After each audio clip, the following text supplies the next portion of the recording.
Hello दोस्तों, hello student, कैसे हैं आप लोग। तो गुड आफ्टरनून। वीके क्लासेस के यूट्यूब चैनल में आपका स्वागत है। आज हम लोग डिस्कस करेंगे कि अगर किसी को हार्ट अटैक पड़ रहा हो या दिल का दौरा आया हो तो उसमें 5 ऐसी दवाएं कौन सी हैं जो हर किसी के घर में मौजूद होनी चाहिए या फिर उनके बारे में उनको पता होनी चाहिए। तो उसको लेके या फिर अरेंज करके अपने पास घर पे रखना है। जब भी किसी को ये दिक्कतें होती हैं तो हम उसे देंगे। तो हम लोग हार्ट अटैक को जानेंगे कैसे कि जब भी किसी पेशेंट को होता है तो उसमें क्या कहते हैं, लेफ्ट हैंड में पेन, स्वेटिंग, ये जॉ से पूरा पेन होता हुआ लेफ्ट हैंड में जाएगा, स्वेटिंग हो गया होगा बहुत ज़्यादा, और सीने में पेन होगा जिसे हम लोग चेस्ट पेन बोलते हैं। इसके बाद हम लोग को करना क्या है कि ये देखने के बाद में हम लोग को कैप्सूल एस्प्रिन देना है 150 mg पहली दवा।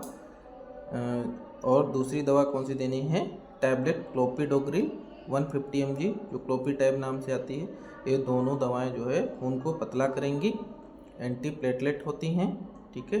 फिर तीसरी दवा कौन सी आएगी हमारे पास, एटॉर्वास्टिन, स्टैटिन ग्रुप की ये दवा है जो कि 80 mg की है, वो हम लोग देंगे 80 mg की एटॉर्वास्टिन, जो कि एंटी हाइपरलिपिडेमिक होती है, जो कोलेस्ट्रॉल को कम करेगी। 3 दवा होगी। चौथी कौन सी है, चौथी होगी हमारे पास एंटीजी नाइट्रोग्लिसरीन। नाइट्रोग्लिसरीन क्या करेगी, अगर बीपी बढ़ा होगा तो उसका वेसल को डायलेट करेगी, इसलिए इसको हम लोगों ने वैसो डायलेटर ग्रुप में रखा है, और पेन को भी थोड़ा सबसाइड करेगी। 5वीं दवा कौन सी है, मॉर्फिन की गोली दे देंगे, नहीं होगा तो हम लोग ट्रामाडॉल की टैबलेट दे देंगे जिससे पेन में उसको रिलीफ होगा। और इतना सब कुछ करने के बाद पेशेंट को हॉस्पिटल की तरफ शिफ्ट कराएंगे। हॉस्पिटल ये सब करने में 2-3 घंटे तो लग ही जाते हैं, तब तक के हम लोग ये लोडिंग डोज उसको दे सकते हैं। तो 5 मेडिसिन कार्डियक अरेस्ट के वो कार्डियक हार्ट अटैक के लिए हो गई।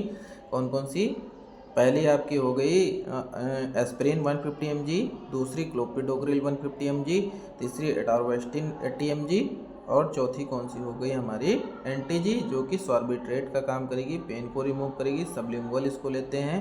और 5वीं हो गई हमारी क्या कहते हैं, ट्रामाडॉल या फिर मॉर्फिन। अब इसके बाद हम लोग खिलाने के बाद उनको हॉस्पिटल शिफ्ट कर देंगे। अगर ये चारों पांचों दवा नहीं होती हैं तो गांव घर में जो भी कॉमन दवाएं होती हैं वो मिल जाएंगी, जैसे कि वो क्या कहते हैं, डिस्प्रिन टैबलेट, डिस्प्रिन आती है। किसी भी पेशेंट को अगर ऐसा लगता है कि इसे हृदय घात हो रहा है या हार्ट अटैक हो रहा है, दिल का दौरा पड़ रहा है, तो एक टैबलेट को, अगर दांत है तो पेशेंट को बोलो कि मुंह में रख के इसको चबा के और आधा ग्लास पानी पी लेगा, और अगर नहीं दांत है तो 1 ग्लास पानी में घोल के उसे पिला देना है। उसके बाद तुरंत इमीडिएट हॉस्पिटल शिफ्ट करना है। हॉस्पिटल वालों का काम क्या रहेगा, इमीडिएट उसको थ्रम्बोलाइज करेंगे। थ्रम्बोलाइज करने के बाद सेटल पेशेंट वाइटल सेट करेंगे, पेशेंट को सेट करेंगे, देन अटेंडेंट से बात करके उनका क्या होगा, ईसीजी, इकोकार्डियोग्राफी और एंजियोग्राफी में अगर कुछ आएगा तो उसके बाद हम लोग क्या करते हैं, एंजियोप्लास्टी। तो ये था हमारा 5 मेडिसिन हार्ट अटैक के बारे में। सो आप लोग पढ़िए, याद करिए और इसके बारे में जानिए। Thank you for today.